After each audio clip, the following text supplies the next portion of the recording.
Bienvenidos a este nuevo episodio del Espacio Digital de Frente con Óscar Ortiz. La polarización ha vuelto a acentuarse en el país y vemos un ambiente, o sentimos un ambiente cargado de tensiones, confrontaciones, y parece que muchos actores políticos promueven incluso esa situación. Conversaremos sobre la situación, la actualidad política que vive el país con un conocido periodista, Andrés Gómez Vela, que no solo hace el seguimiento diario de lo que sucede en la realidad nacional, sino que además la conoce y la analiza permanentemente. Estimado Andrés, muchísimas gracias por aceptar nuestra invitación. Gracias a vos, Óscar, por la invitación. Un honor estar en tu programa. Gracias. Andrés, ¿cómo evalúas, analizas no sé si podríamos llamar retorno o esta profundización, nueva profundización de la polarización en el país?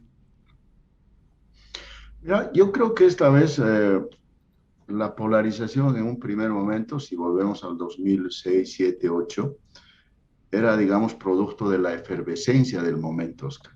¿Ya? Era de que había un nuevo grupo, un nuevo grupo social que había asumido el poder, entonces la correlación de fuerzas se estaban acomodando y por supuesto que había una fuerza política predominante y otra fuerza que intentaba resistir los anuncios de cambio que había generado esa fuerza. Ahora, en cambio, es una polarización calculada, no es una polarización, digamos, fabricada. ¿Por qué? Porque en este momento esa polarización favorece al partido que ostenta el gobierno. ¿Por qué lo favorece? Porque endurece su voto, ¿no? O sus sectores, cohesiona a esos sectores que tienen muchas contradicciones internas. El último ejemplo, por ejemplo, es el tema del proyecto de ley contra la legitimación de ganancias, ¿no? Ahí hay una contradicción entre esos grupos que habían respaldado al MAS. Entonces, para que no haya una especie de que explote esa polarización interna que tienen o esas contradicciones internas, pues lo que hace el gobierno actual es articular un discurso, otra vez identificar al enemigo e indicar que ellos son el peligro y no nos podemos pelear entre nosotros. Entonces es la división que se hace entre ellos y nosotros. Si entre nosotros nos peleamos, ellos nos ganan y nos van a echar del gobierno como en 2019. Entonces es el temor que va infundiendo entre el sector. Por eso es que fabrica esa polarización, por eso es que busca actores que le van a responder a esa polarización o fabrica pseudoeventos como por ejemplo el Huipalazo, ¿no? Y otras declaraciones fuertes que intentan sostener esa polarización con ese objetivo político que te señalo.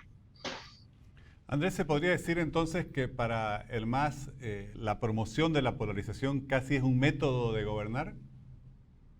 Sí, generalmente esta práctica, Oscar, si revisamos en la historia, lo han utilizado mucho los gobiernos totalitarios, ¿no? Los gobiernos ya sean fascistas, como, por ejemplo el nacionalsocialismo, utilizó mucho también el fascismo, ¿no? Con Mussolini, y el estalinismo, ¿no? Que son las expresión de los gobiernos totalitarios y generalmente no utilizan frontalmente las fuerzas que tienen, en este caso, el monopolio de la violencia, como la policía, por ejemplo. Porque cuando se utiliza la policía, pues da la impresión de que es la policía que está reprimiendo y es el gobierno que está reprimiendo o está persiguiendo a los actores políticos que critican o cuestionan a ese gobierno. Entonces crean otros grupos y esos grupos son los que enfrentan, ¿no? A los grupos que pueden protestar o a la sociedad que puede protestar. Entonces da la impresión de que es pueblo contra pueblo, ¿no? Y no es, digamos, el aparato represivo del gobierno contra la sociedad. Sin embargo, no es tan así, no es que es pueblo contra pueblo, sino son grupos que están muy bien organizados y tienen el respaldo del Estado y eso hace que puedan actuar impunemente. Por eso es que hemos visto estos días, por ejemplo, unas agresiones contra una persona, ¿no? O el hecho de que puedan violar abiertamente la norma y el Estado no actúa. No hay un imperio de la ley. ¿Por qué? Porque estos grupos pues tienen el respaldo del gobierno de turno. Además, hay un rasgo muy interesante o muy importante que hay que tomar en cuenta, Oscar, para que reconocer a un gobierno que tiene esa tendencia. Estos gobiernos fomentan la violencia y no condenan. Es muy difícil que condenen, criticamos esa forma de violencia. ¿Por qué? Porque sería desautorizar a esos grupos, además sería debilitarlos, entonces ya difícilmente van a poder salir estos grupos organizados para defender un gobierno. Andrés, y quienes piensan distinto del oficialismo, quienes o constituyen la oposición o simplemente la sociedad civil, tienen otras ideologías, otra visión de lo que debe ser nuestra sociedad, nuestra nación y nuestro Estado, ¿cómo debieran reaccionar frente a este fomento a la polarización desde el gobierno? Mira, primero hay que cuidar el deterioro que genera, o hay que alertar sobre el deterioro que genera la polarización, Oscar. Pues uno del deterioro es que estamos perdiendo la esencia de la democracia, porque la esencia de la democracia es la deliberación, es la discusión. Tú y yo no podemos estar de acuerdo en muchos temas, pero podemos tener una deliberación intensa, porque la democracia es el gobierno por la discusión. Pero cuando llegamos a la polarización ya no discutimos temas, sino que se excluyen los actores que tienen que deliberar para resolver problemas comunes. No se escuchan porque dicen, bueno, este es de la derecha o de la izquierda, este es masista o este es pitita, entonces se excluye la escucha y si no nos escuchamos, pues no vamos a poder deliberar ni resolver los problemas. Entonces, estás esperando que, o es más o menos como desafiarnos a que un grupo va a tener que acabar al otro grupo para que haya paz. Y eso no es posible, Oscar. Eso no es posible, salvo que haya una masacre, una persecución total como para poder acallar al otro gran porcentaje que no está de acuerdo. En ese caso estamos hablando pues ya de una actitud sangrienta que tendría que tener un gobierno para aplacar no las críticas. Justamente para evitar eso, ya las sociedades hemos inventado la democracia, ¿no? Y lo que tú dices, ¿cómo hacemos? Pues hay que aislar a esos extremos.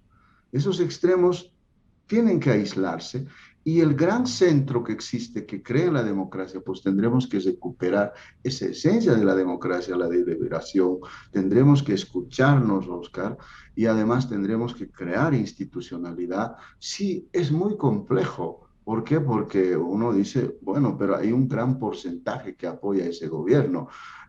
Sí, pero eso es en teoría, Oscar. No, no te olvides que un gobierno que ha podido ganar con un 60%, puede que después de unos meses, por medidas desacertadas, ya no tenga el 60%. Eso no significa un cheque en blanco. No, no, en ningún momento. Yo creo que por eso tengo fe de que las personas con actitud y práctica democrática vamos a poder construir ese centro para recuperar la esencia de la democracia. Andrés, y han pasado 11 años de la aprobación de la nueva Constitución y creo que la integración, por así decir, de la nación boliviana está más lejos aún. Has escrito varios artículos en los cuales analizas justamente cómo se ha quizás mal utilizado toda una serie de conceptos que más bien están desintegrando a lo que debiera ser la Bolivia como una sola nación. Mira, Oscar, es que, ¿qué hacen los gobiernos totalitarios? Generalmente hurgan esos sentimientos, ¿no?, en el ser de cada persona como para generar una reacción.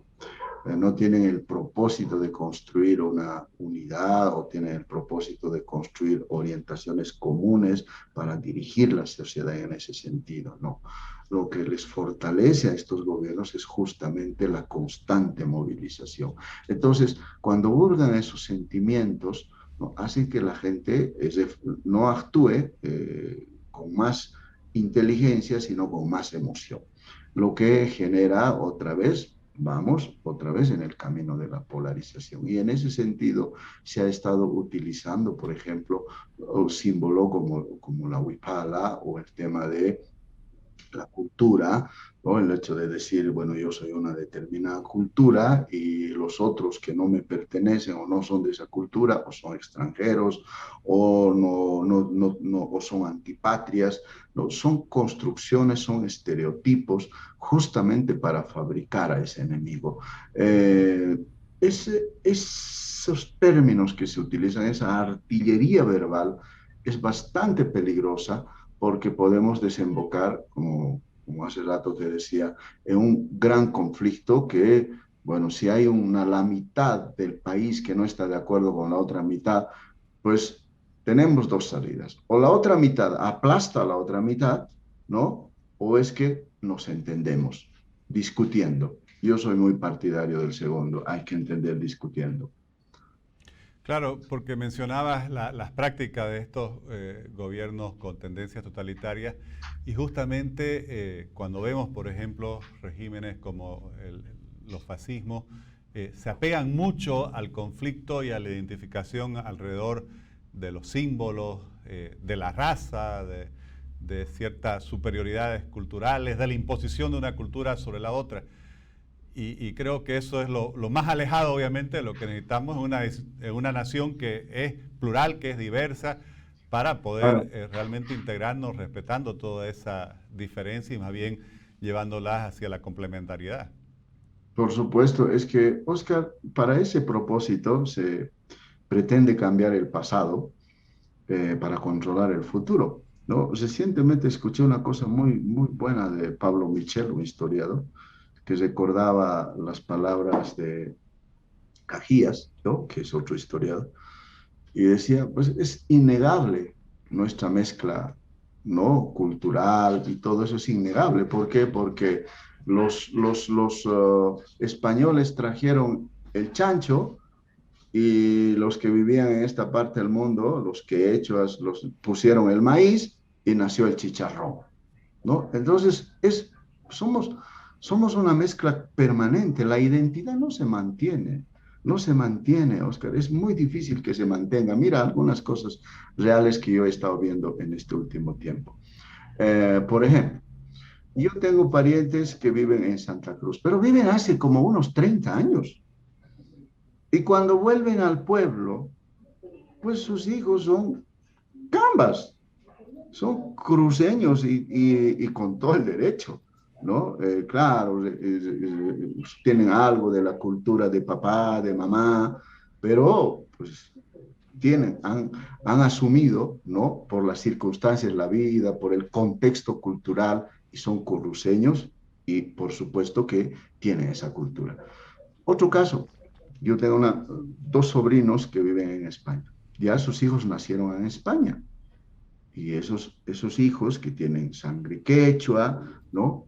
Pero son ibéricos, son hispanos, son españoles, tienen un pensamiento en ese sentido, tienen una mirada desde Europa. No les puedes cambiar, porque así es como va cambiando, Oscar, la identidad. Esa identidad que va mutando permanentemente. Y lo mismo, por ejemplo, aquí en La Paz, en Villa Fátima, hay una colonia muy interesante de venianos. Y hay mucha comida veniana por ahí. Y los venianos pues han expandido, tienen negocios, viven aquí mucho tiempo y sus hijos ya han adquirido otra identidad. Entonces es muy difícil desprendernos de esa mezcla permanente de la identidad, pero algunas personas que son etnocentristas o que tienen una mirada totalitaria utilizan justamente estos discursos de la raza, los símbolos, ¿no? Como lo han hecho en su determinado momento Mussolini, Hitler, o ya sea la clase social como Stalin. Andrés, ¿y no sería, o no es en todo caso, un intento casi de ir contra la historia? Porque esa integración que nos describe, que se lo da en lo más básico que es lo familiar, bueno, sucede pues todos los días, ¿no? Porque no hay Claro, día que no se conforme una nueva pareja, una nueva familia, que no nazca un nuevo niño o niña que está representando otra realidad donde se están integrando, como vos decías, por ejemplo en el caso de Santa Cruz, a otra cultura, van a tener la influencia de sus padres, bueno, habrán otros que viajen a otros lados, pero pareciera que aquí el interés más bien es evitar que se vaya consolidando esa nación boliviana, más bien como que se la quisiera mantener dividida, separada, disgregada. Mira, yo tengo una esperanza en ese plano, Oscar. Creo que no pasa de lo discursivo y hay poca gente más bien que cree en eso, más que todo la élite, porque el resto creo que ha empezado a entender que nos necesitamos y tenemos que convivir, ¿no? Y te voy a dar un ejemplo.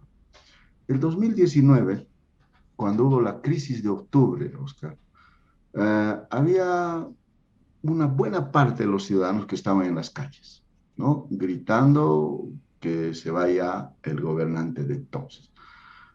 ¿Por qué, Oscar, no salió la gente que le apoyaba, que supuestamente le apoyaba? ¿Por qué no salió? ¿Por qué no salió a la calle?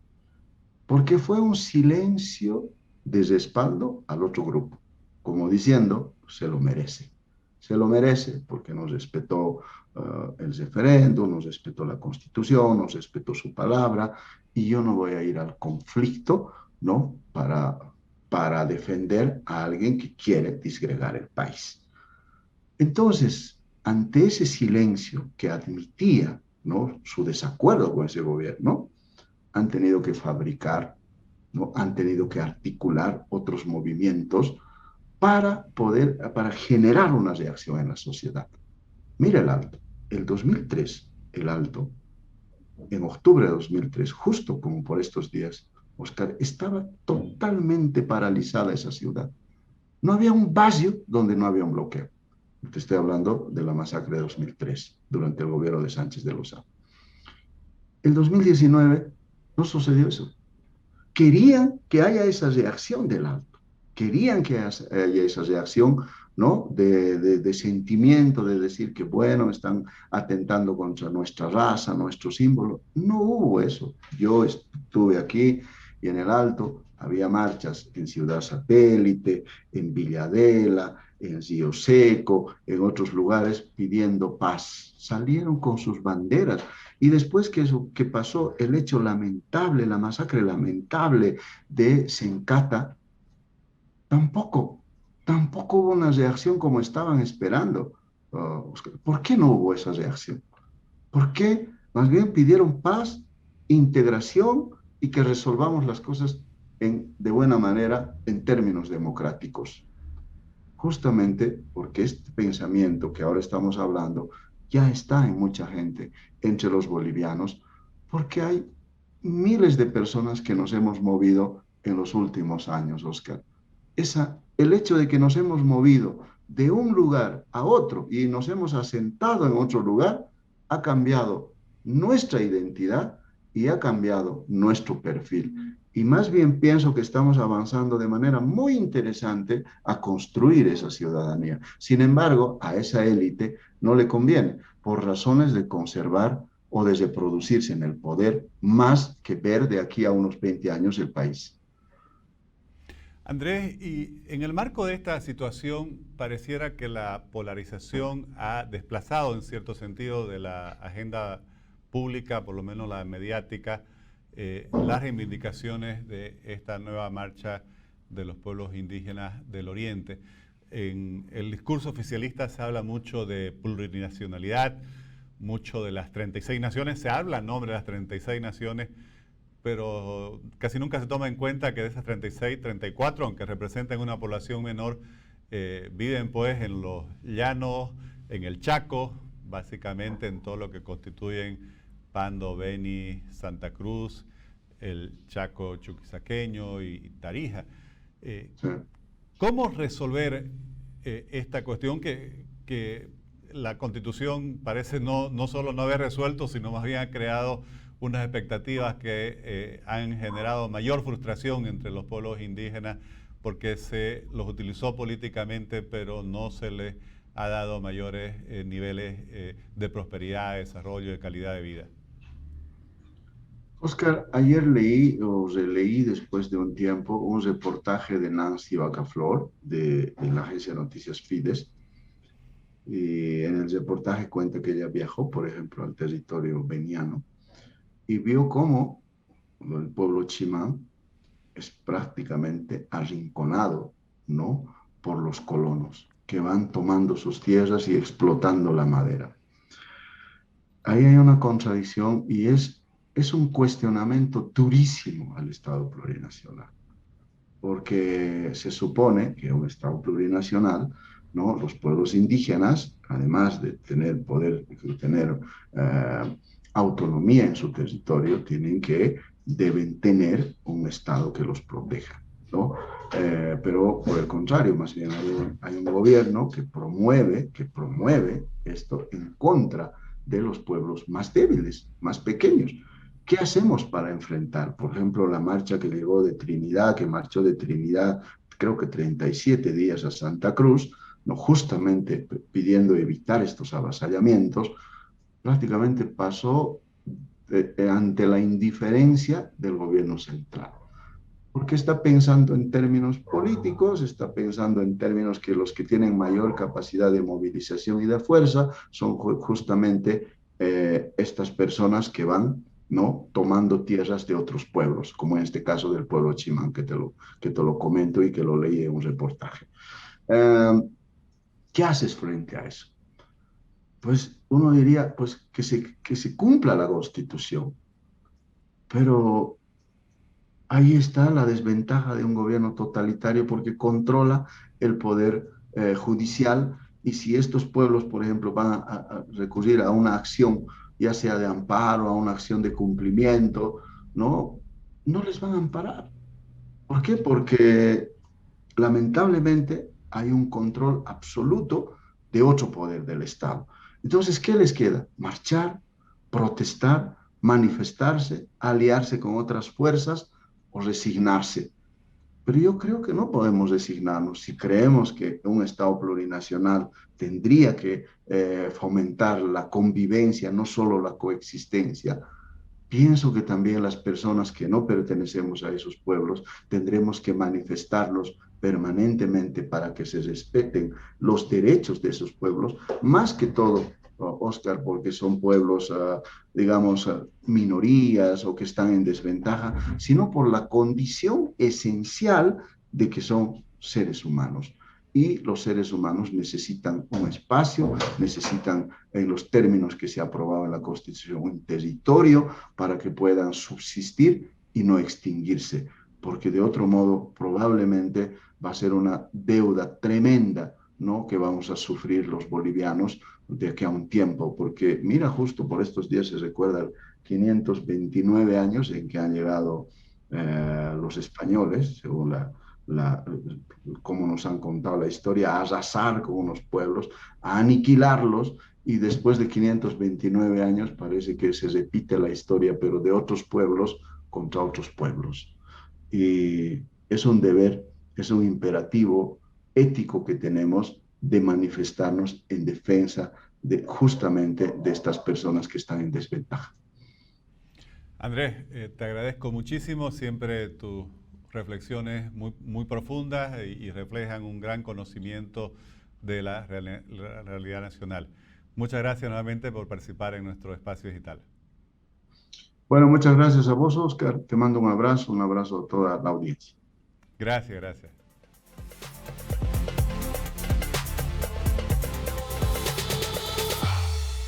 Definitivamente la construcción de la nación boliviana es todavía una tarea que tiene mucho por recorrer.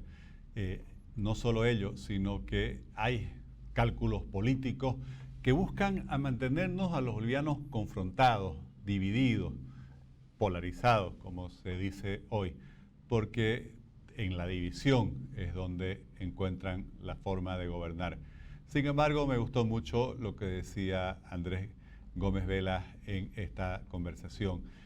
Eso es obviamente en ese nivel político, que lamentablemente así se maneja el Estado. Pero en la sociedad hay una integración permanente.